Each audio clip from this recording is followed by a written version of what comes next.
getting Oh, that's like good. 90 Yeah. miles per gallon, but Yeah. still, every time we filled up it. I filled my car up this week, it's $85, and I said I can never remember spending that money in my car. That's like big pickups with two tanks. And that's filled not up. a premium, that's just regular. My Yeah. sister has, I can't remember what kind of car she has, and she has to take the So I'm sure she's probably like paying close to $6 and cents. My son, a college student, went and bought himself a Costco membership because he has a truck. But they added And last year. actually, unintended consequences of a 22-year-old that buys a truck and doesn't think about it, but he drives to Costco now because he's like, I can't afford to do this. Yeah. Welcome to the April 15th, Tax Day, Banana Day. We'll take Banana Day. Yeah, we'll take Banana Day. Meeting of the Board of Directors of the Columbia Gorge GSD. Please rise. We'll do the flag salute. Diane, would you like to see the flag salute? Wherever the flag is. I pledge allegiance to the flag of the United States of America and to the republic for which it stands, one nation, under God, indivisible, with liberty and justice for all. Welcome, everybody. Glad you could all make it in this crazy weather situation here. It was Don't know if it's going to rain, spitting snow storm. and rain at my place when I left. All right. So, any introductions right now? Jen, are you good? For what? You're good with Yes, it, or you're I good? think so. I'm waiting to share until we get Yeah. to me, Okay, but I Okay. think that I'm all set. all right. Okay. Who should we do this?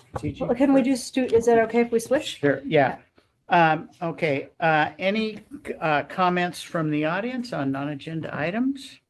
We do have an additional item that we need to approve. And where will that fit, Dana or I believe Vanessa? it'll, but if it's an action item, you need them to actually take action on that. Yes. And the audit. Audit. The audit, yes. Okay, that's There. part of the acceptance of the audit? Yep. Yeah. Okay, those are the additional. That's the letter to the To the Secretary. Secretary of State. Could that all be yes. under that? Yes. All right, so we don't have any agendas. So, Dana, hearing no other comments, turn over, we're going to go and kind of reversing the order. We're going to go 4B, strategic Yes. planning proposal from the Studer? Yes. And I need to figure out, somebody smarter than me, how do I make it go into slide document? Where's the button? Slideshow, it's a slideshow at the top, in the middle. In the middle. Top middle, it says slideshow. Okay. Down and to left. Down. Next there. Ah, thank you. Jeez. slide deck. cold, cold. I know, right? We're playing. Just right. Playing the game. Okay, is it gonna, it's not gonna From do it. beginning, From beginning. on the left. On the far left. On the far left. Okay, you guys are awesome. Thank you for coaching me. Okay. Oh, and I gotta go back a slide.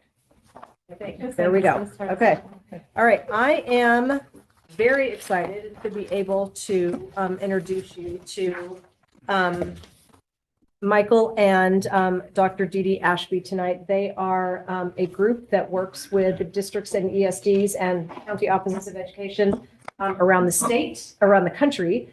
And they're going to talk to us about their strategic planning process and how we might engage in a strategic planning process next year.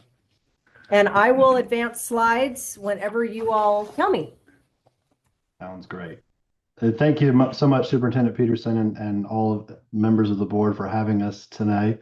Today, I was going to say tonight, but I guess it's early evening for y'all. So if you caught from the y'all, I live in West Georgia, so it's Eastern time here. That's why Superintendent Peterson and I were joking about my daughter Reagan. She's already asleep. The first time we had a call, she was homesick, and so we had a fun conversation together. So thank you so much for the time. I know we have limited amount of time, so I will be brief as I possibly can be. We can go ahead and advance to the next slide if you'd like, Superintendent Peterson. So Studer Education is an organization. I'm going to just briefly give you a high level of who we are, and then I'd love for my colleague, Dr. Deanna Ashby, to introduce herself as well, and then I can do the same. Studer Education, we were founded in 2010. We currently work with over 200 partner districts, educational agencies, and small government entities around the work of really that marriage between culture and strategy and moving the needle to affect positive change and create lasting impact for the students that the organizations serve. So we are very honored to be here this evening. If I'm not mistaken, this came to be the conversations with Superintendent Peterson as a result of our work with Superintendent Angle Hobson at the Southern Oregon Education Service District, who we also just are in the process of wrapping up, if not already wrapped up, their strategic plan and just did a continuation of their into the implementation phase that we may get to touch on this evening. So if you would like to advance to the next slide, I'll let my colleague come off mute there and gives you some high value. Yes, hello everyone. It's so nice to meet you. It sounds like a very lively bunch. I like a board that is very conversational and enjoys working alongside one another. So, I am a retired superintendent from Kentucky, and during the time that I was a superintendent, I partnered with Studer Education for this very reason, for the development and identification of our strategic priorities. And so from there, I loved the work and we did it throughout my superintendency. And when I retired, I just changed seats at the table and became a Studer coach. And I've now been with Studer for almost 6 years and work with partners throughout the United States and also do some work with the American Association of School Administrators as well. So it's so nice to meet you all. Thank you so much, Dee Dee. We can go to the next slide. So there's me. I'm Dr. Michael Prouty. A pleasure to meet everyone. I have been with our team, the manager of partner development, been with our team a little over 4.5 years. Prior to this, I actually have a background in higher education as well as organizational psychology and have a passion for the work of continuous improvement and its implementation in the field of education. So moving on to the next slide, knowing that we are limited, we may drive through some of these slides, Superintendent Peterson, just since because I do want to get to the meat of it. And really the reason I asked Dr. Ashby or Dee Dee, as she prefers, to come alongside for me in this evening is her specific experience. I like to joke as my expert witness, as someone who lived and breathed the work as a superintendent and now as a student coach as well. So I'm hoping that we'll use the majority of our time letting her kind of fill in some of the pieces there. So this is our flywheel built around building strength, accelerating results, and inspiring workplaces. This is that piece I mentioned about the marriage of culture and strategy. So feel free to move to the next slide. These are our 9 pillars of leadership excellence. This is the work that we are founded in. If you read them, they're probably nothing new to you, the constructs, but we have actionable strategies around each of these that we utilize to integrate the work alongside Columbia Gorge ESD. As we like to say, we would, if given the opportunity to engage with you, we're not looking to help you create a Studer education strategic plan. We're looking to help you create a Columbia Gorge strategic plan. So next slide. As we're moving into, strategic plans are just that. They're forward-facing documents. Typically, they start and end with the board, and I'll let Dee Dee touch on that momentarily. But where the rubber really meets the road is once that plan is developed is that implementation piece, that progress monitoring and cascading the priority areas. This is where our evidence-based leadership framework, execution framework comes into play around aligning goals, behaviors, and processes. I'm going to be very vague on that tonight because that's really that year 2, year 3 engagement should we get that far along. And I just wanted to kind of put that out there to put it on your radar. So next slide. I love this slide. I know we don't have a lot of time, but I love this slide because it speaks so much to the work that we do with districts and COEs and ESDs, BOCES. Every state seems to call them something a little bit different, but when we're helping to support teams across the nation, and as I mentioned, we're partnering currently with over 200 organizations. It's really about aligning those strategic actions to get everyone moving in that same direction. Most oftentimes when we come along with a group, they're usually in that middle phase where everyone's doing good work and we're trying to get everyone moving in the same direction. I love Dee Dee I'm just going to steal from Dee Dee here. That larger arrow that you see kind of surrounding those arrows as they're aligning, we like to look at that as those strategic priorities as we're getting those in sync. Moving on to the next slide. This is a high-level summary of what I put together based on my conversations with Superintendent Peterson. That really, again, that year one strategic plan development, amplifying the stakeholder voice across Columbia Gorge ESD. And of course, you can read, so I won't go through all that. But then there is a highlighted level around implementation in years 2 and years 3. So next slide. So this is typically when we look at a strategic plan development, we say it's a 7 to 9 month process. 8 months is a good average, depending on how much and work you want to actually put into it. We break it down into 3 main phases. And Superintendent Peterson, this slide and then the next slide, I'm going to let Dee Dee kind of expound upon. And then those slides that follow that really kind of go into some of the more details of the actionable strategies. Happy to go through them at a high level, but that may be too much for this evening. So, Dee Dee, would you care to weigh in around these? Yes, let's go to slide 11. And I think that that really breaks it down into additional steps. So, what I love about this work is that in the first area, we really spend our time working alongside the organization, and it really begins and ends with the board of directors, working with you to make sure that as we plan for this process, that we get it right, that we're hitting the strategic bullseye of what you all want to achieve. We do an environmental scan, review any documents, any important information that you feel like is very pertinent to identifying those strategic priorities. Really start to talk about whose voices do we need to hear in this? What would the steering committee look like? The advisory council, however you want to call that for your organization, but really laying the firm foundation before we ever conduct the first focus group. And moving into the second phase is where we would administer surveys as appropriate to your communities or districts, hold focus groups because we know that we want to make sure that we hear from all districts, all of those that you serve in your communities. We would want to work alongside you with the strategic questions that we ask to make sure that we are driving to the information that you feel is the most important. And then as we are collecting all of that data, we are also looking at your mission, your vision, and your values and how all of this aligns. And do you feel like that you're in a good place with all of the pieces that you have already in place?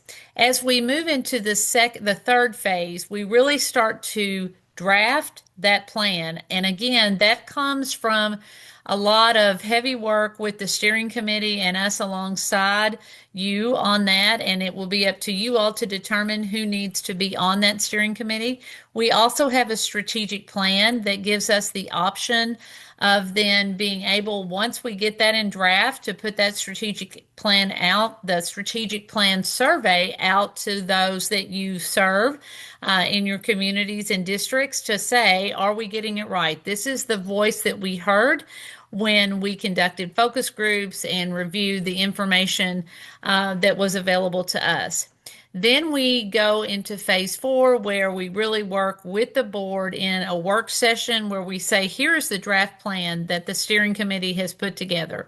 And we really gain your consensus on that plan to make sure that we are hitting the mark of what you feel like are the most important strategic priorities. It's really about refining and aligning at this point to make sure that we are vetting everything from the work session. And then the last phase of this would be to take it to the board in an official meeting for finalization from your all's passing that as an agenda item.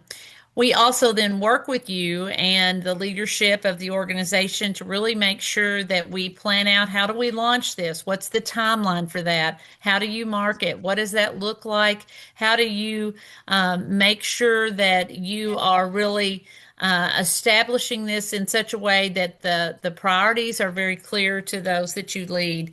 And that's through that adoption and implementation plan. I have a Michael? question. Yes. What's the role of the board on the advisory committee? That's a great question, and that is totally up to you all. You can determine how much of a presence that you want to have on that board. I know when we deal with school systems, there's certainly a quorum that we can't surpass. But in your organization, I think it's truly up to you all because you certainly want some board members to be part of that process from beginning to end so that they can be a liaison to you throughout the process. Thank That's a you. great question. And that sound you heard in the background, Superintendent Peterson, I did my best to keep it to 10 minutes, so I set a timer for myself. I'm great if you let me speak for an hour, but if you tell me 10 minutes, it's a little more challenging. So would love to, if you look to the next couple of slides, and then I promise I will wrap up. So these next few slides are just some of the more detailed tutor responsibility versus the ESD's responsibility through the board and administrative team. So moving to the three phases, and then we move to the next slide. And I just slide after that, I included a couple of strategic plan outcomes that we helped to develop. The first couple are some school districts that you have seen, Superintendent Peterson. But then if we move, this is North Clackamas there in Oregon. This is Meade County. This is the Winnetka Public Schools. Here is a COE that we're working, aligning their strategic priorities with the El Dorado County Office of Education. So I included several slides. Now these are their internal documents, so I would ask that they don't get shared on your website or anything like that. But I did get permission to share just some of the work that we're doing with them over time around alignment. So you can peruse through those. There's some of their reporting work, their core values, the definition work. So as you see, it goes on into the next slide. And then I didn't realize they had graphics. Sorry. Oh, good, Michael. I borrowed it from them. So, and then the final slide there, this is part of their, defining their scorecard work. And then everything you see after that in the appendix is additional resources related to what we can provide along the path. And of course, at this time, we would love to answer any questions and are absolutely happy to go deeper into any area that you'd like. I would like to thank Jennifer for letting us go before you, but I don't want to take up your time as well, though. So what questions do we have? Board members, any questions? No. Looks like a plan. So is the EDCO, is that pretty much what we would expect at the end for the strategic plan to look like? So I can Is tell that you because you're showing one pagers and then you're showing multiple pages. So what would we expect at the end? correct. So I could not so the EDCO is a unique example. We are currently working with, I want to say, is it Napa COE, or, as well as we wrapped up Southern Oregon ESDs. I don't have their finished product to provide because it's not public yet, but we're working on those. What you're seeing here from EDCO is less of the defined strategic plan and more of the actionable strategies around putting that plan into place, if that makes sense. I would chime in on that, Michael, and just say that none of our work is cookie cutter, and truly every plan becomes the personality of the organization that plans it for those you represent. Normally with your strategic plan, your priorities, you want that to be your forward-facing document. A one-page document that you put on your website that's in terminology that everyone can relate to and understand. And then as we get deeper in the work, we actually start to frame that scorecard, talking about, and this is in slide 21, where it really talks about if these are our strategic priorities, what would be true, and how will we formulate actions and behaviors that are going to align to the priorities to make sure that we reach our goals. So it is very customized based on the needs. And really, as you can see in a lot of these that we've done, it really reflects almost the personality of the district. The scorecarding work that Dee Dee referenced is really that implementation phase. I did include a copy of just a templated version of how that works. In the appendix, it would be slide 25, Superintendent Peterson, if they wanted to see that in comparison to what they're seeing there with the EDCO work. We actually, with EDCO, came alongside to develop their actual actionable strategies and not their plan itself. But this is an example of a district scorecard. In this case, it would be an ESD scorecard. Once those, and I know we're over time, but once those pillar areas are identified through the strategic planning process, these are placeholders, obviously, that I use as an example then where the rubber meets the road is really around the implementation, is aligning, key areas of focus around aligning the annual goals, progress measures, and strategic actions, and really drilling and hardwiring those processes down through the organization. And I would love to spend an hour just talking about that with you if you'd give me the time. Other questions? I've got one more. You have a cadre of consultants, for lack of a better term, that work with districts. What's the process to select the consultants that, if we went this direction, would work with us? Great question. Dee Dee, would you care to answer that, or you want me to? So that's one of the reasons that I, as a coach, am also on these calls, is because I want to listen and learn. And then as we talk with our vice president of coaching, we want to make sure that Michael and I reflect what the needs are of the organization and find the right coach that will best meet your needs. We have some coaches that have experiences that others do not. And so some have even worked within a COE. And so we certainly want to look at those experiences and make sure that we establish a good match and a good fit for your organization. And what's our role in selecting that person or persons? Usually we just do that and make a recommendation to you. And we usually feel very confident and have a very high success rate with that.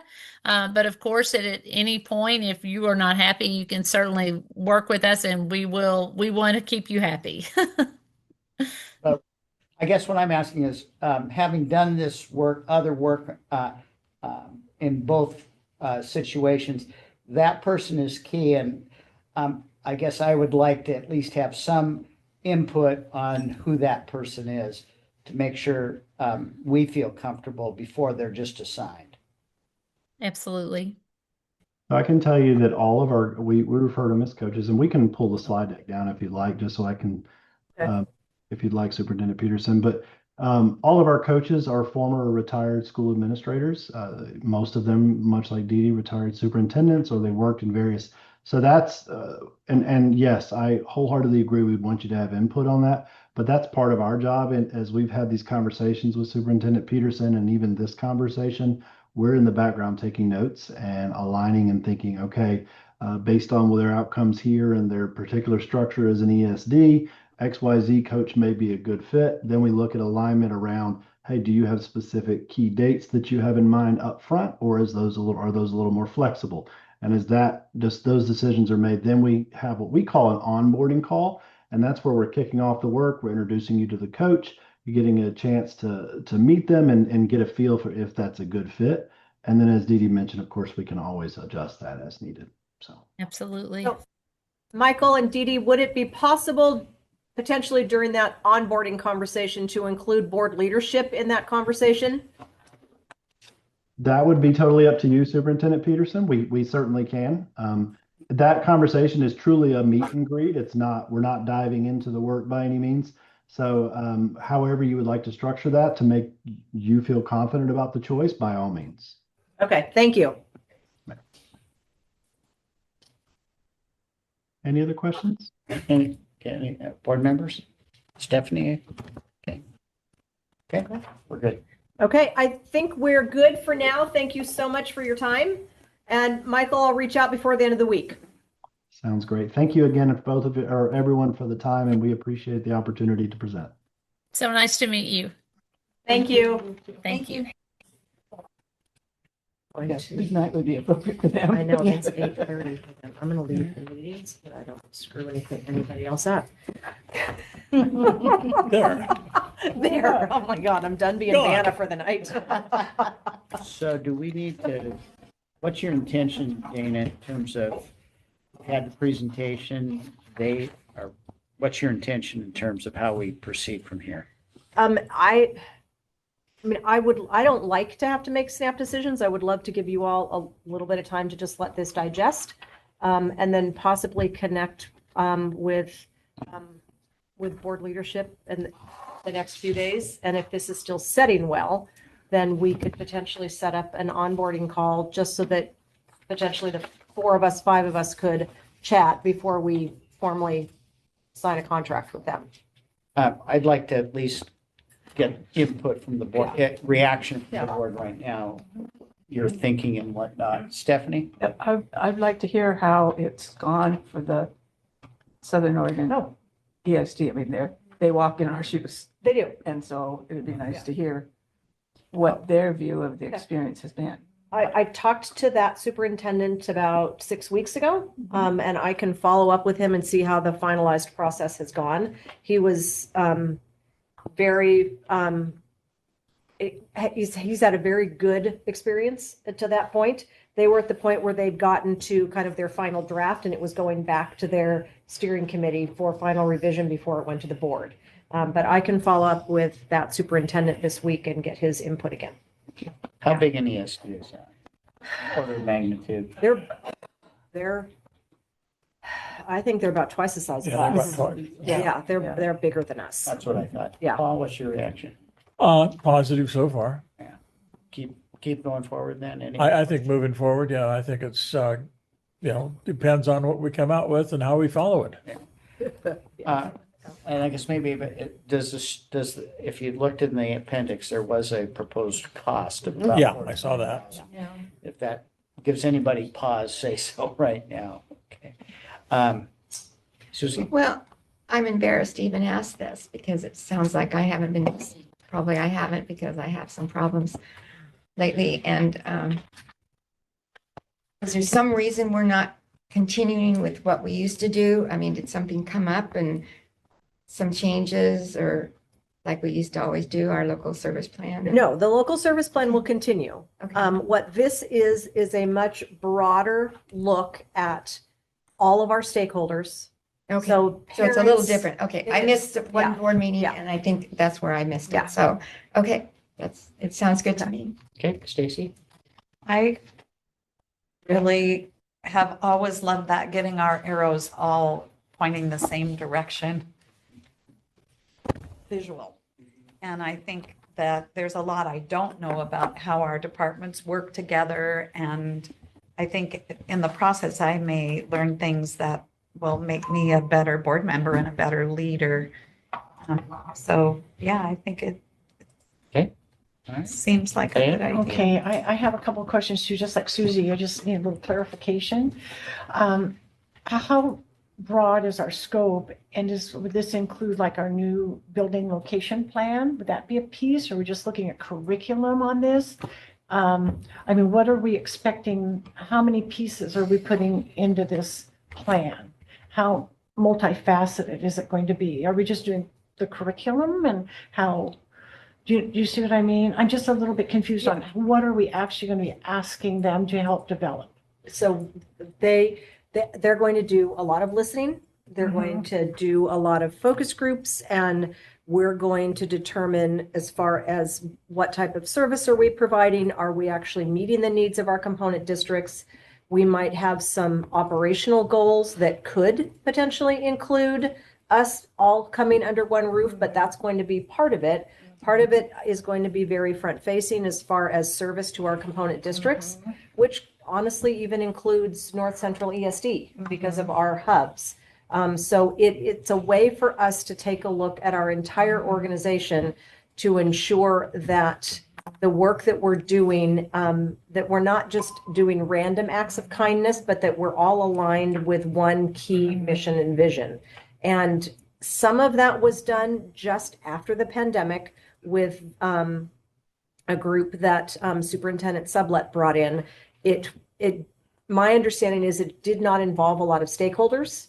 And I feel like it's extremely important that our employees, that our parents, and that our component districts have a voice in how we provide service to them. Yeah, I feel it's really important, the communication piece that they could really help us with, to put it out there and make it professional. And that the key is like with anything, all our constituents. So especially the families, the parents, the taxpayers, everybody is really, it's really clear about what we're doing. So it sounds good to me. I mean, I'm just positive about it. I Okay. wish it weren't so expensive, but. So the other bid that I got, just for context, was twice that much. Okay. So much better. And this bid is kind of sort of in the middle. They had a higher end and a much lower end, and I wanted a few more days on site. And so I tried to shoot the middle, and that's why we've got more of a customized bid. It seems like a way for us to continue our efforts to eliminate the silos. This is who we are without the chopped up pieces. I will email Superintendent Engel Hopsman, and I will specifically let him know that you all are looking for a little bit of feedback. And I know he'll respond and probably respond quickly, and then I can blind copy all of you and send that out so that you Good. can actually see it yourself. Thank you. Okay? That's great. Yeah, I think it's imperative that we get all the stakeholders involved as early as possible. It's really important. Doug, do you have any insight into the process? You're the one of us with more experience in Well, this kind of a I've- strategic approach. As a superintendent, we did it in both districts where I was superintendent. So, I think that everybody's got a different template and a different approach of how to do a strategic plan. And this one seems reasonable. I'm with Stephanie. Just a little sticker shock, but that's the cost of doing business today. So, and just as long as Vanessa makes sure she has it in the budget. It's in the budget. But yeah, I think it's a reasonable approach, and I agree. Part of what a strategic plan does is try to get all of the pieces of the organization bringing their thoughts and identity to that process, so that we do align our arrows and we're all moving in the same direction for a common purpose. And it goes back to what Stephanie said. It's looking at that siloing, and hopefully that's part of that whole issue. Thank you. Yeah. I'll get you some information from South Coast ESD. Thank you. Well, back to item A to see if we have any intelligence, whether it's real or artificial. Or if it's all artificial. So, who's going to introduce? Julie, you want to go ahead Yes, I and? will. Yes, Okay. good evening, board chair and members and colleagues. We are watching AI vastly change teaching and learning landscape.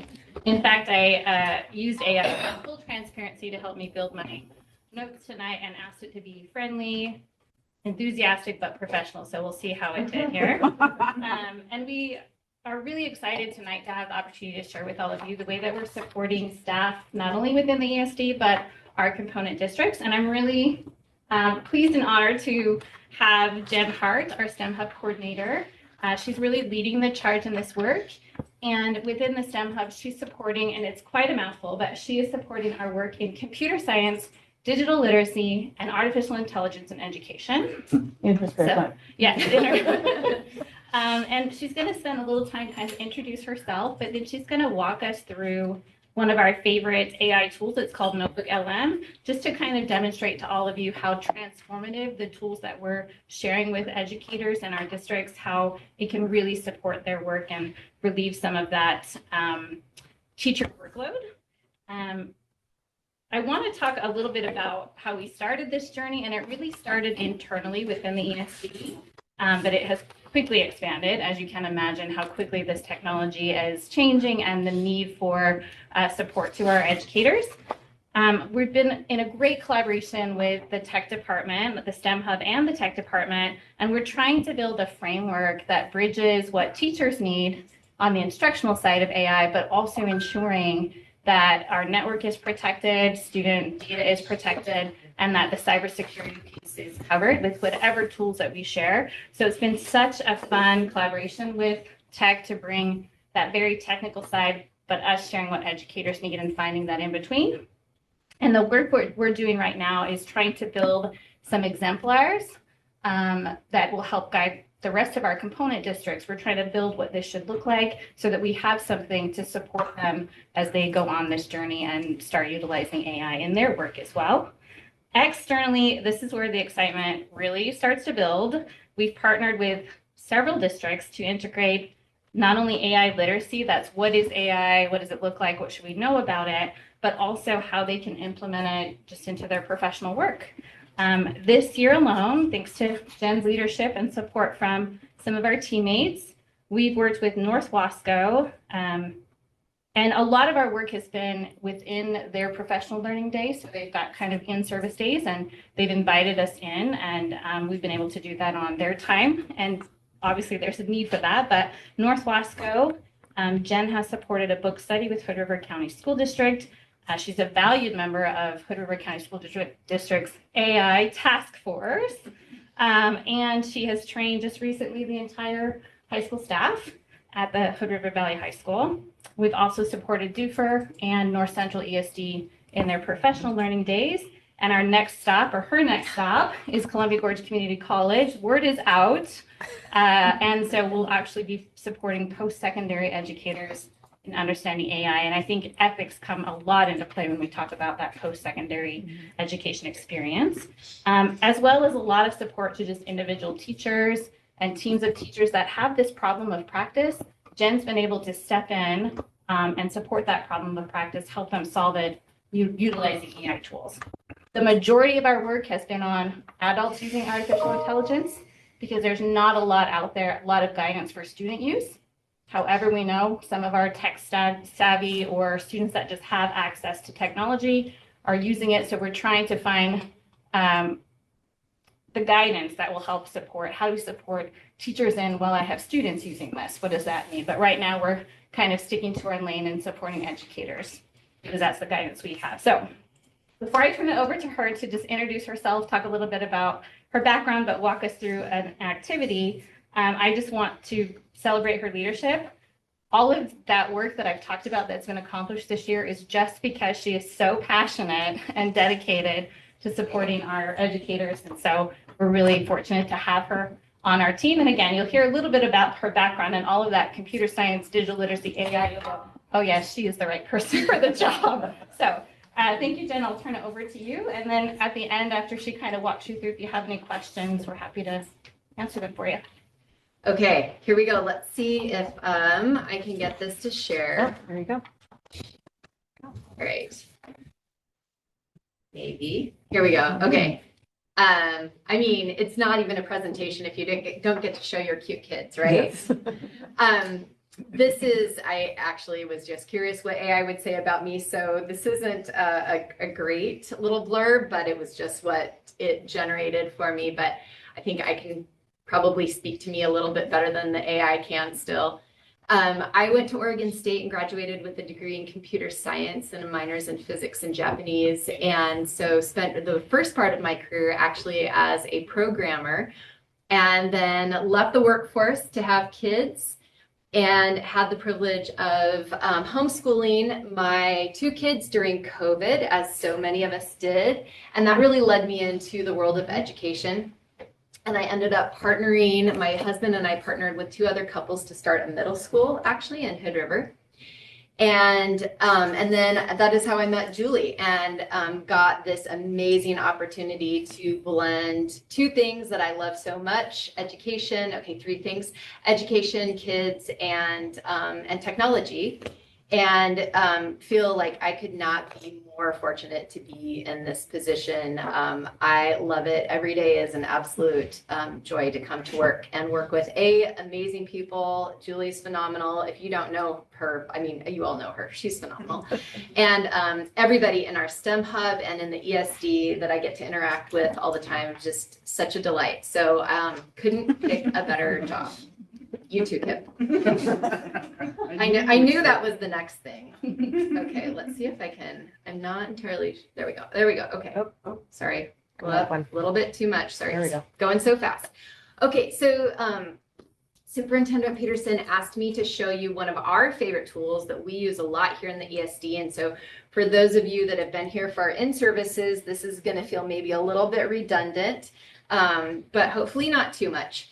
I wanted to give just a real base level on how AI systems are trained. So they're trained on a ton of data.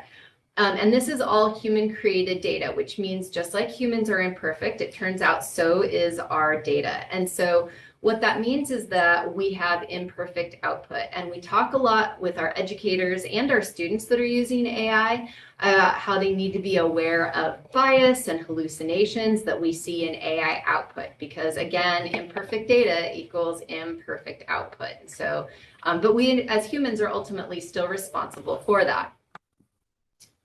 All right, so this tool that I'm going to show you here in a minute, one of the reasons that we love this tool so much is because unlike most of the AI models out there that kind of go and scrape data from the big wide world web, including the Flat Earther Society, this tool only utilizes the sources that we give it. And so we like to give a nice little analogy that it's kind of a controlled vault of information.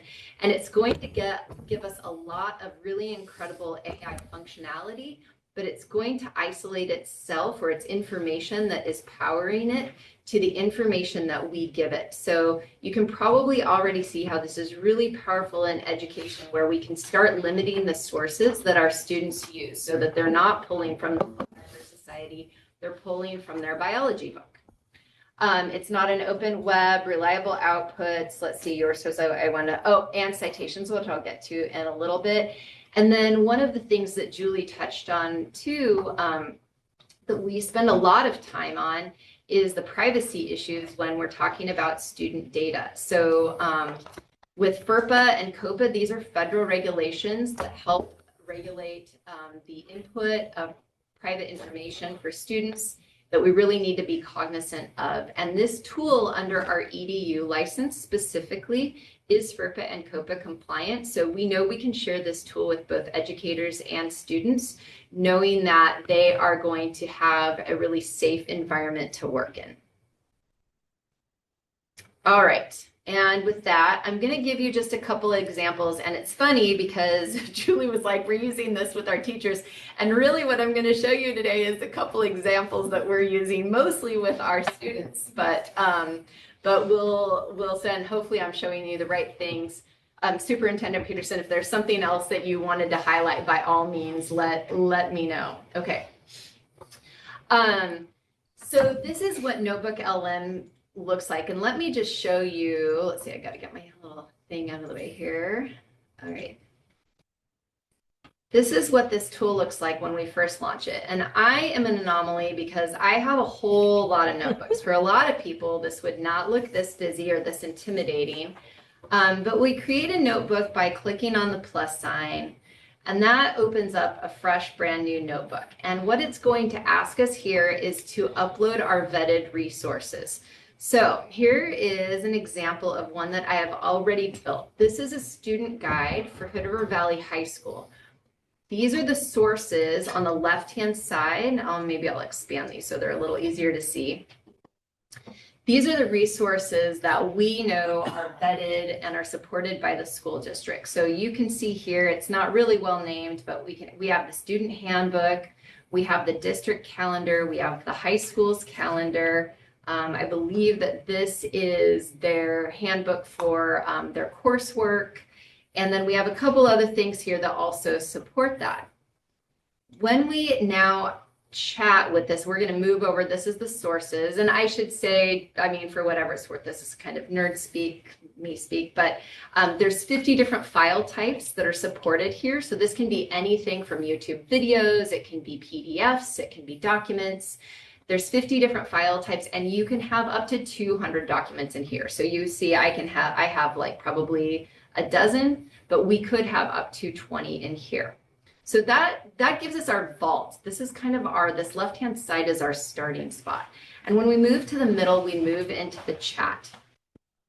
And one of the things that's really powerful about this that I'm going to show you is that we have the opportunity to go in and to configure this chat. So here it's a really horrible window, and I apologize for that. So I pulled it out of here into here. This is what is in that chat box that I have over here that is going to tailor make this AI to work with our students. So I have my role is the Eagle Advisor, a warm and supportive counselor for a large high school serving grades 9 through 12. My objective is to help students navigate high school life, academics, and extracurriculars using only the provided sources. This is multilingual, one of this tool amongst many others. If you start typing in Vietnamese, it will immediately respond in Vietnamese. But I do explicitly say that if I have a student asking a question in Spanish, I want it to respond in Spanish. Likewise, I keep it concise, empathetic, but professional. Okay, so this kind of gives this AI some really tight guidelines on how I want it to act. So let's go look at an example. These are ones that I did beforehand. When is the next A day? This probably makes no sense. If you haven't been to high school lately, they have A days and B days. This allows them to get away from with having 8 different classes, and they only have 4 on each day. We're actually going to learn about that in a minute here. But this has been trained with all of that training that I gave it. It says to date is Tuesday. So you can see I did this a while ago. Tuesday, April 7th is an A day. Here's the upcoming A days for this week and next. And then because we asked it to be friendly and engaging with our students, it says, keep track of your schedule and you'll do great things this week. I can ask it, when is graduation? And likewise, it gives me really clear, you can see how it followed the guidelines that I gave it in creating really clear, concise, readable, for attention short high school students. And again, with the encouragement, you worked hard for this, Eagle, finish strong. All right.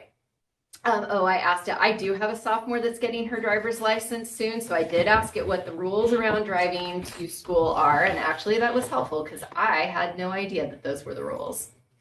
All right. So Park out in the orchard. sorry. Park out in the orchard. Because And on the totem pole. And along the street, both sides of the street. Yeah. That's pretty much, you're not wrong. It's posted. So I wanted to give you a little example of how we can take this even further. So I'm an 8th grader and I'm going to start Hood River Valley High School next fall. What do I need to know about freshman life and what my daily life is going to be like? And so it goes through and it gives us a really nice little look at what a day in the life and some of the highlights of being a freshman at Hood River Valley High School is.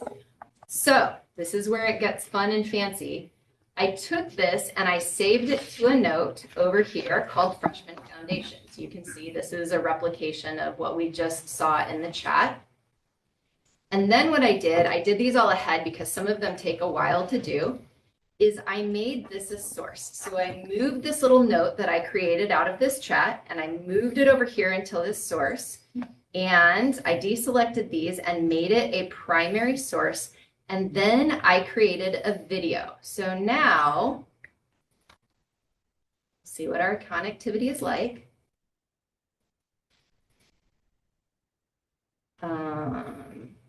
Let's see.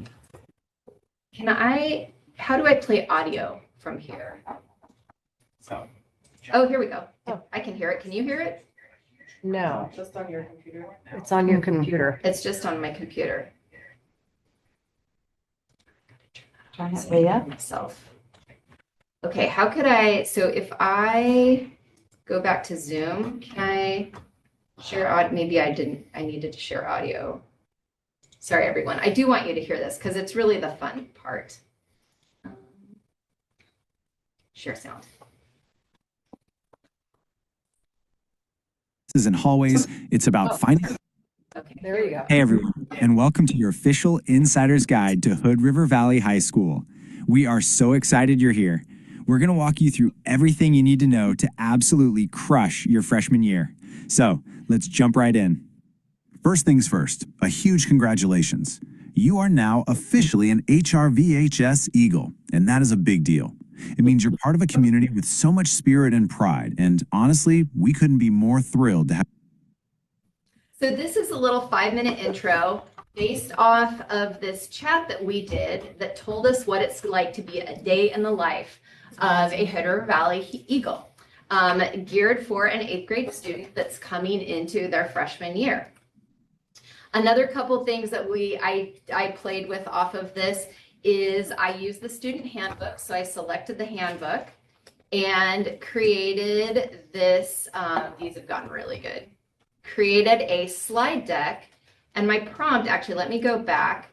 The prompt that I used for this to create this is all I did, was I said, create a warm and inviting presentation for the student handbook. The goal is to create something easy for students and parents to read while reinforcing Eagle pride.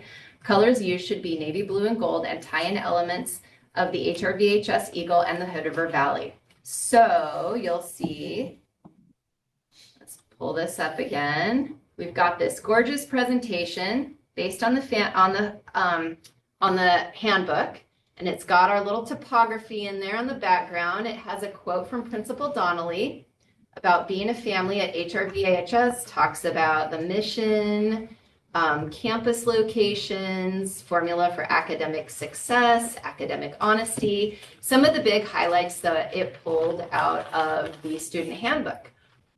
Again, it was that prompt, the student handbook, and about 2 minutes of, well, maybe not even 2 minutes, 30 seconds of this AI churning to create this.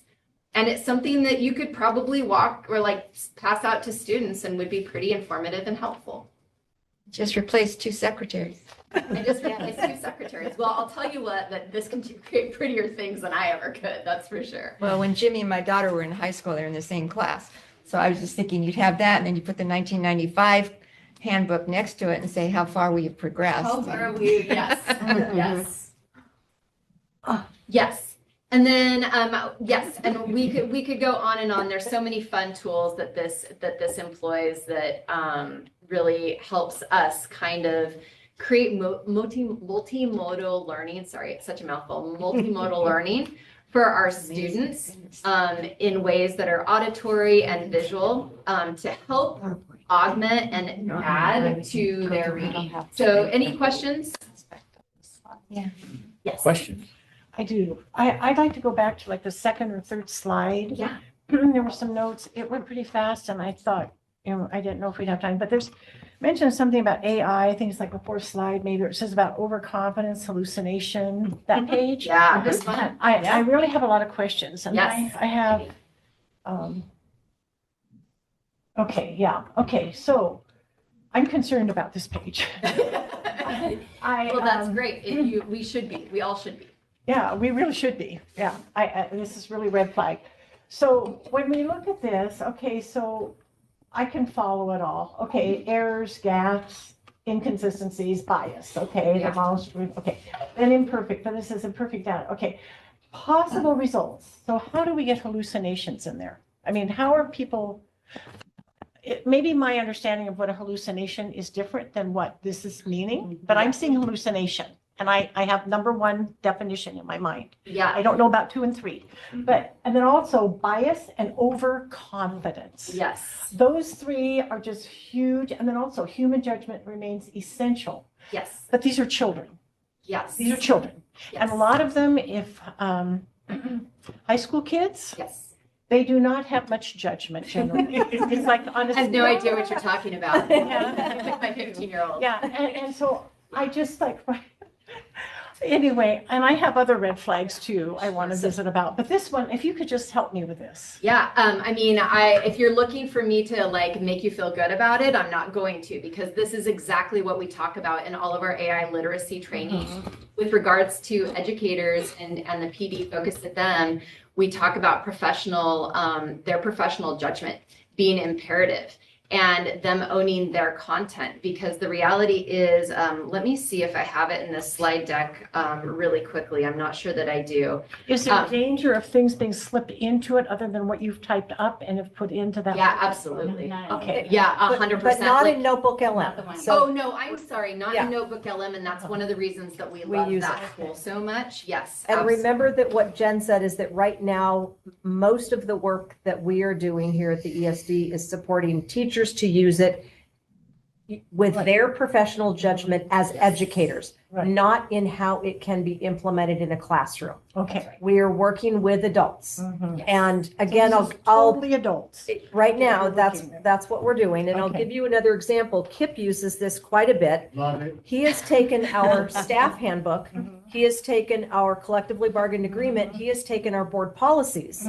He has put all of those documents into this closed vault so that then when he gets a question from someone that he might not have had before, which happens on a daily basis, he can ask it to look at those documents that are all ours, And locked. and it will give him an answer based off of those documents. Of us instead of the world. Us, exactly, not D21's collectively bargained agreement or their board policies.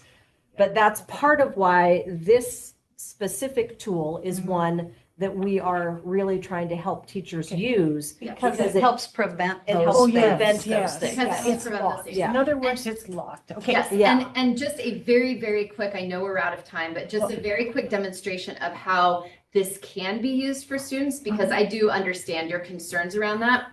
This is an AP Human Geography vault or notebook LM that I'm working with a couple of students on creating. This is fantastic. One of the big things in chapter 3 is about migration. The kids can go into this and can use these tools to study that content in a variety of ways, knowing that the verbiage that they are getting is directly from their textbook. So the chapters I have loaded here are textbook chapters. So instead of if they just went online and said, what is migration? That could pull from anywhere, right? So it's their curriculum basically put online. That's right. Okay, then I have another question Yes. about your student. Okay, so we have freshman orientation. Yes. Okay, to me, it is extremely important to bring all those freshmen into a group where they see everybody, they get the feel of, you know, how you said ownership of who we are, HRV, great, great, great. I love that, but they need to be in person and get the dynamics of how big of a group they are and all of that. So I look at having that handout still given to the freshmen. They still have freshman orientation. And then this program is a backup, that if they want to look at it as a backup. Because This might be like the slideshow that I just showed. That's probably downloaded, but that's just an asset yeah, created so by they're an still educator. doing freshman orientation, Oh, whole yeah, group, and certainly. everything. But then this is the thing, like their little booklet is also online. But I think this is an example of what, I think this is just providing an example of how to Yes. use the tool. Yes. How Isn't you can. necessarily what they're doing. Yeah. Yeah, a real world example actually is happening tonight. There's 8th grade open house at Yes, the high there school. is. Yeah. And I had a counselor who was at her wit's end creating a slideshow to help with the new activities chart. And she's new to the job and this chart is new to them. So we put all of the information into here and she used it to create a deck. She downloaded that deck.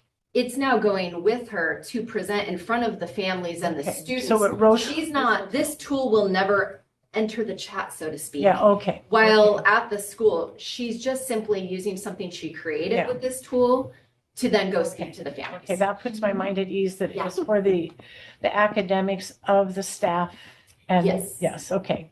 I totally had that misinterpreted when I saw that second or Hallucination? that slide. You kind of lost me on that one. Because I Yeah, thought, my gosh, no. what are we doing here? Yeah. So this makes me, yeah, so emphasizing that it is for staff only, basically, period, as a number one, bullet would be really great, because then we can relax with it differently or look at it differently. Yeah, but I see such a wonderful tool to use with high school students in, to synthesize what's in Well, there. once it's there and it's been developed and it's a locked situation, their curriculum's locked. The So sources are. Then, Yeah. then that's different. It's coming from the staff locked. Well, the key becomes basically, the only thing it can use is what you have over on the left-hand side. Right. It's not, That's not, that's the data in. that's the data Yeah, entry, yeah. that's good. It can't be anything that's extraneous or comes from outside That's because good. you've locked it in. And that's So- what's so good. That's in this tool. So from a Yes. policy point of view, have we limited what AI can be on our system? There's a ton of AI tools out there Yeah, that we all know about them, but have we ensured that on our system people aren't using Gemini or Copilot or That- ChatGPT. Yeah, that's currently the work when I kind of mentioned the collaboration with tech. Like this plane is flying, it's on fire, we're passengers, right? And so with the tech department, at the end of this month, I believe the 1st of May, we're bringing together some users. I think a few of you will be there to build those really clear policies. But when we go out and we train educators, we are very specific to talk about the hallucinations, the bias, and then we highlight the tools that remove some of that. But within the ESD, that work is being done. And our goal is prior to coming back in the fall and having our fall in service, that there are agreements, there are, more clear guidance here within the tech and STEM, taking that instructional pedagogy, but also with that clarity around how do we keep things secure within our system. So right now it's kind of open. It's the Wild West. Well, I was going to use that term, but I didn't think it would be appropriate. But the Wild West, but we're working to see how to corral it. Can you keep that analogy? It's such a fabulous concept. I'm really excited about it because, I use AI. I mean, anytime you Google something, that's basically what you're getting. Yeah, it is now. The concept that I can choose what sources have value to me, that I think have integrity, and then do it is just brilliant. That, especially in an educational construct.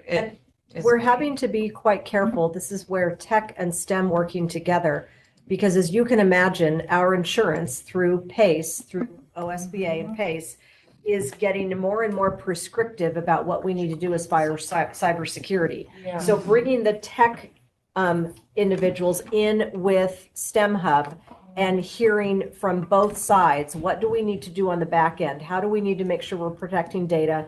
And then you will see in my report, we're doing staff training sessions. We've done them all year this year so that staff are starting to learn how to use these and use these appropriately. Jen has also done some lunch and learn sessions with our staff and has done virtual training sessions. But realize that at the ESD level, the work that we're doing in our component districts is if we are invited in and we're working with their staff, and it's based on where they're at. So for example, when I was in South Wasco to deliver and talk to them about the local service plan, they were just passing their policy about AI, and it's one that our team helped to develop. Our component districts are all in varied places when it comes to that. But we do have, if you remember, we do have an artificial intelligence policy. We need an AR, quite honestly, to go along with it. We need to change our acceptable use policy. Those are all things that this combined team is continuing to work on. So I see Stan's back on the Zoom. Do we have the technical capability to, within our systems, to eliminate all other AI tools except for the ones that we find acceptable?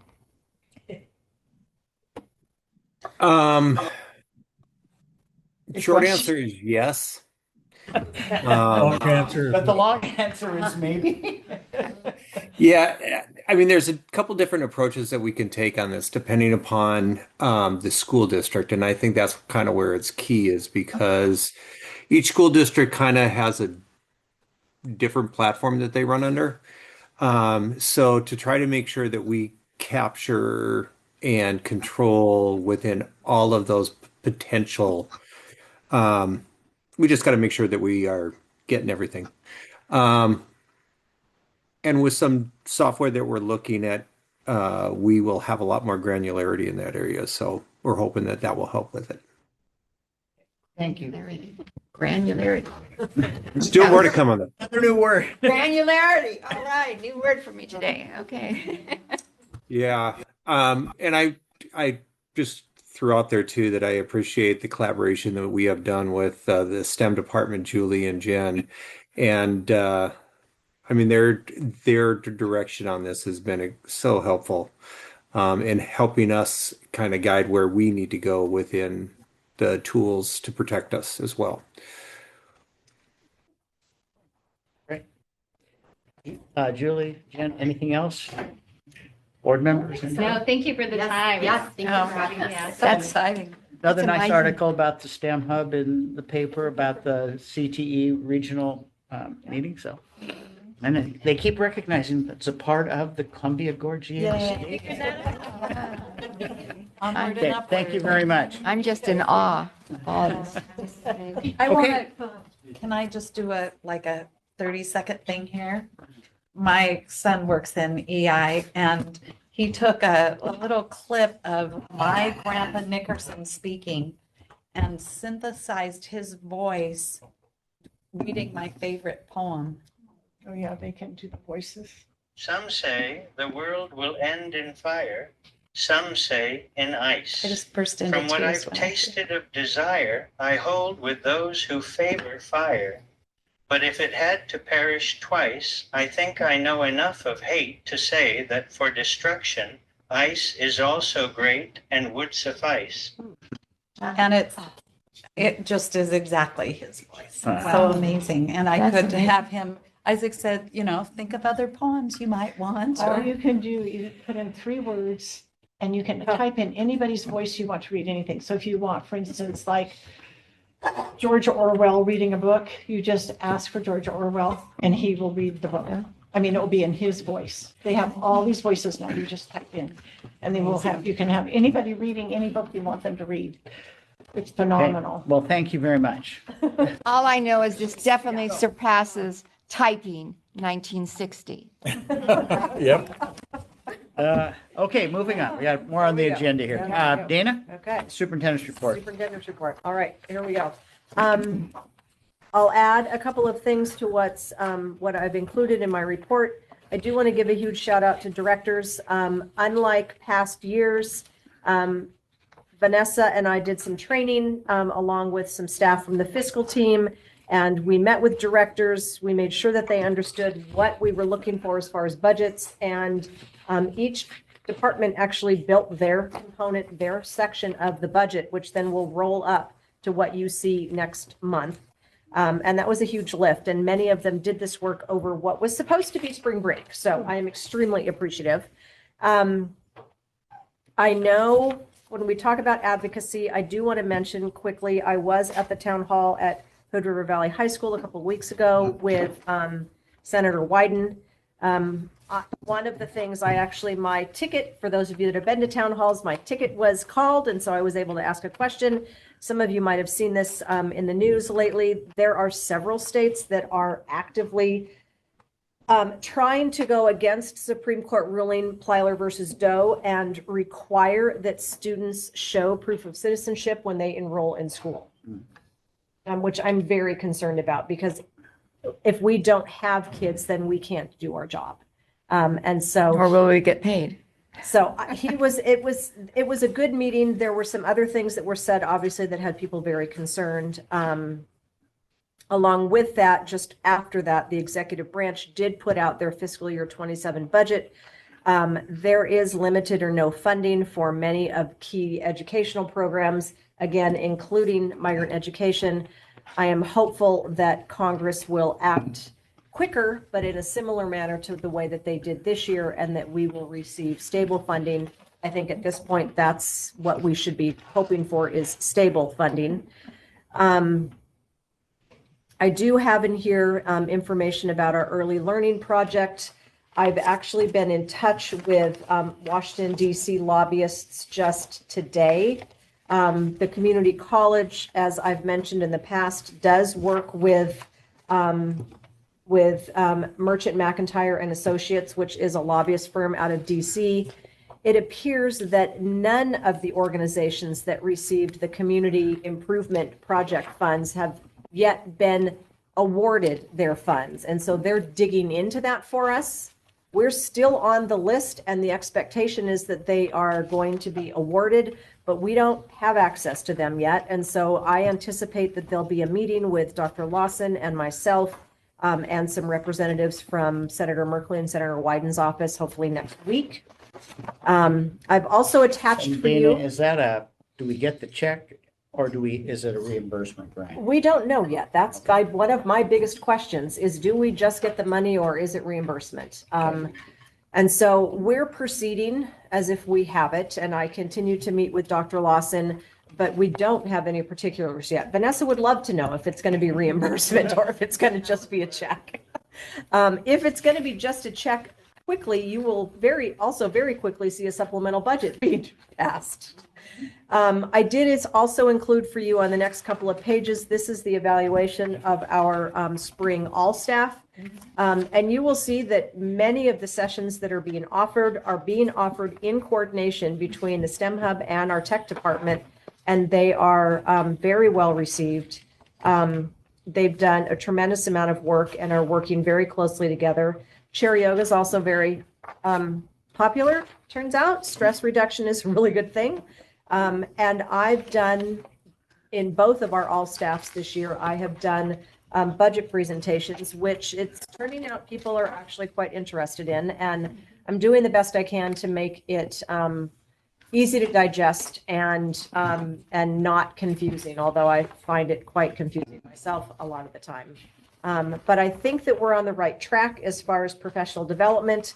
The hope would be in the fall, whenever we do our fall all staff, that one or more of those sessions is connected to the work that we're going to be doing with strategic planning process. And that would be one of the on-site visits so that we could actually have people here in person to do listening sessions with staff. And so we will try and work around that. It's been quite a busy month.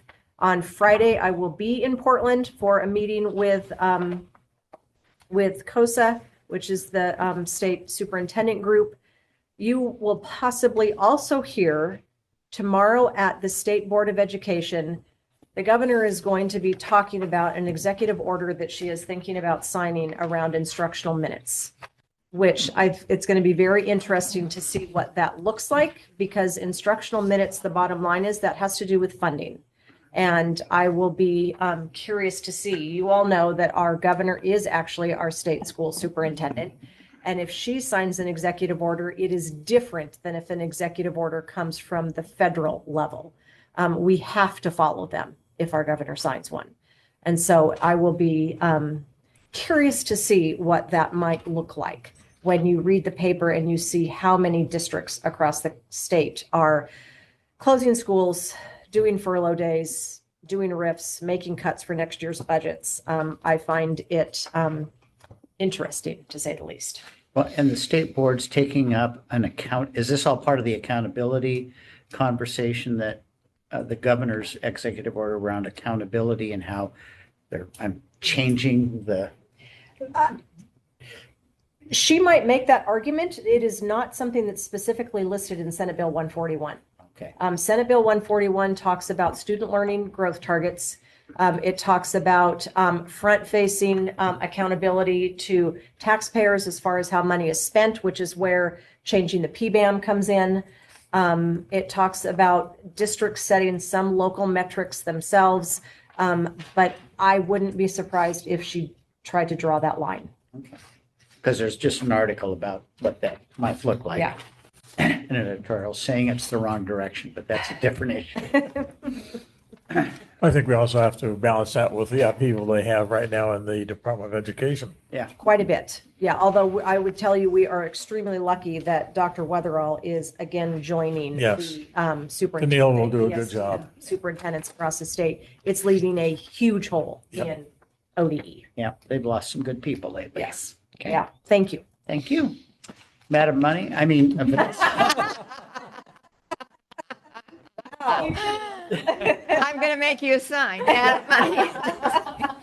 I thought we needed a little levity after. That's perfect. Thank you. Thank you.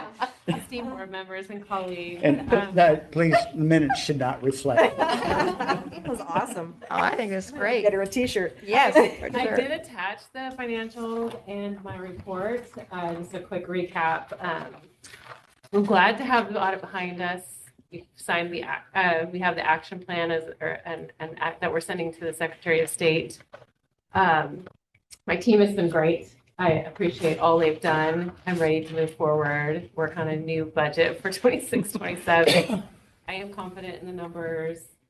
We just received our state school fund payment and it's been posted to revenue. And so it's been quite a year and a half, but hoping the goal is next year or soon, October probably, to have a new auditor and better off. So it's trying to be positive, looking forward. I'm feeling good about the report. And so anyway, any questions? Are we looking at a new system? I have contacted Infinite Visions or yes, I don't remember their new name, but they've called me today. Just have not been able to connect because I feel like I need to talk to tech and have a few other people in the room talking to our needs and what we want to do. So I have reached out and OASBA has recommended Infinite Visions, so I am in contact. Was that the one that was recommended by Our auditor, Okay. yes. Part of the challenge is if we only choose to adopt a new fiscal suite, then we need to make sure that on the back end that Stan's team can integrate it. Oh, with sure. our Oh, my time gosh. clock system, Oh, gosh, yes. and that they can integrate it with our other personnel systems, because at this point, we don't necessarily intend, or is it advised, that we switch our entire suite of personnel. Just the financial. Just the financial piece right now. They don't necessarily have the best HR suite. There might be others, but we do need to make sure that they talk to each other. Yes, I'm in the process of reaching out to them and getting a meeting scheduled. Oh, great. And it's in the budget. Yes, I'm I've asked them for a quote as well. Okay. Just hand up your sign. Is it in the budget? Okay. It's a good Any question. Oh, other yes, it questions is. for Vanessa? Nope. Okay. Thank you. I don't have a good title for you. Sorry, Kim. That's too bad. Good evening, Chair Nelson and board members and colleagues. I'm glad to be here. Just a couple of highlights from my HR board report. I guess my top highlight, and I'd imagine one of hers, is we hired Courtney Middleton as our new education. She did a fabulous job while she was interim, and it's really good to have her on board. And she has soda in her trunk. Who There's a knew? nickname. Another from the board report is we started the wellness mini grants again, which is grant money that we distribute by FTE to each department for them to do wellness activities. We did that last year and it was well received. And then since the report, we're working with our component districts that also host migrant summer activities so that we support their goals while still aligning with our mission within our department. Any questions? And if you know, nurses, we're always looking for nurses, it seems. Have we introduced Gina? Yeah. I don't, this is the first time I think I've seen her on. You want Okay, to yeah, introduce her, absolutely. Kip? Go for it. Gina, that's Gina Velasco. She is our Director of Health Services team. Hi. I've been on here a few times. You are familiar to me. Okay, welcome. Thank you. Very happy to be here. Yeah, we're always looking for nurses, it seems. So we've got at least one, if not two positions posted now. Yeah. Thank you. Ah. Oh, yeah, and of course, I beat the drum we're having our spring barbecue in the park, May 27th, which is a Wednesday. So we'll have one more meeting before then, but if you're available, please come. We're going to have good barbecue. And for those of you that attended last year, it was a good. I'm not cooking. I said it was going to be a good barbecue. Okay. It was very nice. All right, thank you. Moving on. Have a motion to approve the consent agenda? I move we approve the consent agenda. Second. Moved and seconded. Any questions anybody want? I must not have one Yeah. of those flyers. I'm sorry, I don't know where I read it. Oh, but there I it have a is. question. Okay. I just don't know where it fits.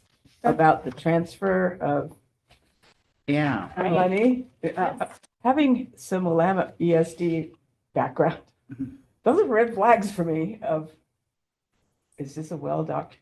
I'm sorry to ask it, but is this a well-documented process? Because those didn't seem related in any way. Health services it's your in the resolution. 100. It's in the general fund. Okay. And there was over budget in that health services and under budget in the assessment. I knew it made perfect sense, but I just needed to hear it out Oh, loud. yeah, no, I appreciate you asking. And I did double check with my OASBO contact to just make sure it was accurate before I submitted it. So. Thank you. I feel reassured. Okay, good. It's a difference in how you did the budget when you presented it last May to how we're actually utilizing the money now. Yeah. And that we're moving it to the correct fund. Yeah. Yes.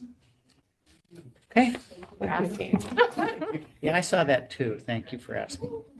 All right. I have a motion on the floor to approve the consent agenda. Any other questions? All in favor, please say aye. Aye. Opposed, same sign. Passes unanimously. Okay, acceptance of the 2024-25 audit. I move we accept the 24-25 audit. Second. Questions? The 600 and some thousand and 600 and some thousand discrepancy, not the right word, but how do we avoid those things? I know, and there were some, well, I have, as you see the action plan, we have me coming in to do some training so that we can get these. But I feel like he has trained us to avoid those, and we are on track to avoid that. That's why I'm like, I think we'll have hopefully a good audit, but we aren't on track. And she is definitely going to be making sure that our year end doesn't end up like last year. So, yes. I hope you're hearing that I have a great deal of confidence in you. Thank you. But I just need to hear some things out loud. No, I appreciate that. And that's why I felt like we have a lot of new staff. The whole department is new. And so Oh my goodness. I feel like her expertise is valuable and will help us be successful. I feel like we just need a tool to be successful because we started out real rough. Well, it's hard when you have all that's new. Yeah. And if you're like me, some people actually have to have someone sitting right next to you when you're going over how things should be done. And just reading them on a computer screen doesn't help. Yeah. And so it really takes a village to help someone like that because they're coming from such different backgrounds and you've got new technology. It's really difficult. Well, and I appreciate that OASBO has really stepped up and offered to help us. And of course, it does cost us a little bit of money, but at the same time, she works in multiple districts, multiple ESDs. She has 30 years of experience. Yes. I feel like she's there 3 times today. So Tongue in cheek, we'll just have to throw everything into AI. yeah, no, she's my AI. There you go. Well, it's really sad because since you've taken over, you've had to go through this, it seems like every year. And it must be very difficult to try to feel like this is the year I'm going to, and then we come up with our questions because they make such a big deal about it when they go to audit, that's. Yeah, I appreciate the questions. It keeps me on my toes. Yeah. So, and Well, if I don't I have pray you have a good year this year so you don't have to feel like you have to be on your toes all the time. I do. I appreciate it. I as well. She's still smiling good. Yeah. So that's She can put her ballerina shoes down for a year. I have a question that I don't understand what the auditor was saying. Okay. If you can go to page 6 of the audit. I read it I keep reading it and it doesn't make any sense to me. It's on the management discussion and analysis.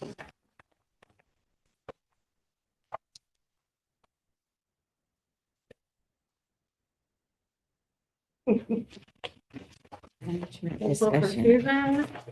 Okay. What paragraph? Financial highlights, the first paragraph. It said we had a total net position of 385,000 and some change.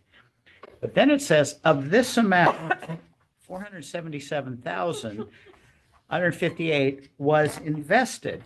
So that makes no sense to me. If we have this amount And then and then it goes on, and the remaining balance of page is he on? 870,000. 6. That makes Oh, I thought you had- absolutely It makes no no sense.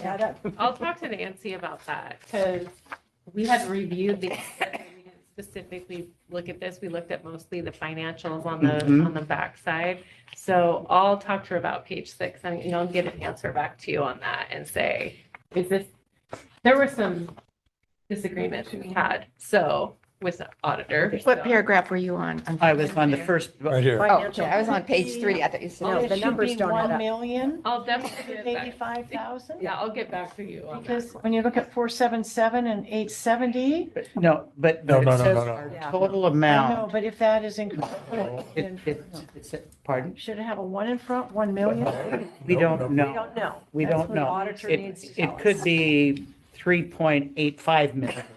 It could have slipped a digit. Yeah, But, I'll get some clarification. I think it's back. which doesn't give me confidence in the audit, to be Well, honest. Vanessa did quite a bit of research around our HRA accounts, which are part of our insurance accounts. And the answers that we got from colleagues around the state were completely opposite of what we were told to do by our auditor. And so we have some concerns, which is part of why this week I sent a letter saying, thank you very much, and we will be putting out an RFP for a new auditor for next year. Thank you. Yeah, there's something wrong with that. Yeah. I'll get some clarification. Okay. Paul, did you move? Did we move to accept the audit? Paul moved and Diane seconded. Any other questions? I think it needs to be on the record. Yep. Thank you for all your hard work, Vanessa. Yes. We wouldn't be where we are without your dedication. So thank you very Yes, much. thank you so much. Thank you. Okay, all in favor signify by saying aye. Aye. Opposed, same sign. Passes unanimously. Okay. Then we need action on Appointment of the that action item to appoint budget committee members. Yeah, I so moved. Paul moved Second. and Stacy seconded. Any questions? Let's just hope they show up. Yeah, we need 7 of us. All in favor signify by saying aye. Aye. Opposed, same sign. All in favor, passes unanimously. That's how I got on the board. I was appointed budget committee member from Hood River. It's a slippery slope. Yeah. And how many? Beware. And how many years ago was that? 20 some odd, I don't know. Lucky for us. And so we also approved the action plan, correct? Yeah. And did I sign? Do I need to sign something now? Or did I already sign it? Okay, all right. Yes, but we'll have to approve it. Okay, pardon? We have to have a vote to approve it. I so moved. I so Second. moved. Okay. As you shall receive. There you Okay. go. That was what I was asking at the beginning. This needs to be a separate, okay, Yeah. so we have a proposal, an agenda item to send a letter with a plan of action to the Secretary of State's Office Audits Division. It's been put forward by Vanessa, who wrote this? I assume Vanessa wrote it. Vanessa wrote it. Okay, all right. Which basically says how we're going to correct the 2 audit findings. And we have a motion from Motion. Paul and No. motion from Susie and a Susie, second second from me. from Paul. Yes. Okay, all in favor, please signify by saying aye. Aye. Opposed, same sign. Passes unanimously. Okay. General information, technology report on North Wasco. Tech program. And are we going to get these from the library district too, now that we're servicing? See October. And then, who's going to OASBO in May? You mean OASBO. OASD, I am. Okay, so we got 3 of you going, okay. That's all taken care of. Yep. And then we have a fall summit. This is something new? It's in place of doing it the day before the OSBA, OSBA yeah. conference. Instead of going to Portland, they're doing it in coordination with a 2-day ESD superintendent convening. Okay. And so, and they're trying to do it from like 11 to 2 so that, I mean, obviously not if you're coming from Enterprise, but they're trying to do it so that folks could just come in for the day. And they're looking potentially for 2 or 3 board members from each ESD to come. A lot of it will be, I would assume, around potential advocacy for looking ahead to the long session. Okay. All right. Okay. Any other items for the agenda? Thank you all for being here. I'm going to read the announcement. The Columbia Gorge Board of Directors will now meet in executive session pursuant to ORS 192.660 sub 2 sub D to conduct deliberations with persons designated by the governing body to carry on labor negotiations. These executive sessions are closed to the public. Representatives of the news media, anybody here? No? Okay. And designated guests will be allowed to attend the executive session. All other members of the audience are asked to leave the room. Representatives of the news media are directed not to report or otherwise disclose any of the deliberations or anything said during the executive session except to state the general subject of the session as previously announced. No decisions may be made in executive session. At the end of the executive session, the board will return to open session and will welcome the audience back into the room. We stand in recess. Say goodbye. Yep. Bye. Bye-bye. Thank you for coming. Yep.